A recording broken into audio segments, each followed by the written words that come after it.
সালাম দেওয়ার একটি ভুল পদ্ধতি। বিভিন্ন সভা সমাবেশে বক্তৃতা করার ক্ষেত্রে দেখা যায় বক্তাগণ মাইকের সামনে দাঁড়িয়ে সুদীর্ঘ বন্দনার অবতারণা করার পর সালাম দেন, আগে খুতবা পাঠ করে নেন, বিভিন্ন রকমের কথাবার্তা বলেন। তো এই রীতি এটা সম্পূর্ণভাবে ভুল। যেমন বলে থাকেন, মঞ্চে উপবিষ্ট শ্রদ্ধেয় সভাপতি, তারপরে মাননীয় পরিচালক, মান্যগণ্য অমুক অমুক সাহেব ও আমার শ্রোতাবিন্দুরা, আসসালামু আলাইকুম ওয়া রাহমাতুল্লাহ। তো এইভাবে আগে কথা বলে তারপরে আপনার সালাম দিচ্ছে। তো হাদিসের মধ্যে আছে আসসালামু কবলাল কালাম, যে কথা বলার পূর্বে আগে সালাম দিতে হবে। তো নিয়ম হলো শ্রোতাদের মুখোমুখি হওয়ার সঙ্গে সঙ্গেই সালাম দেওয়া।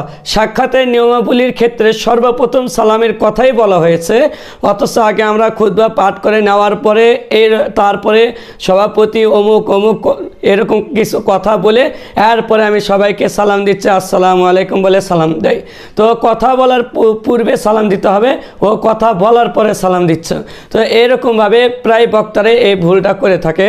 আমি যারা কথা শুনতেছেন অবশ্যই আমরা সেই কথার উপর আমল করার চেষ্টা করব, এবং বক্তা ভাইগণ যারা এই কথাটা শুনছেন অবশ্যই এই কথার উপর আমল করার চেষ্টা করবেন ইনশাআল্লাহ।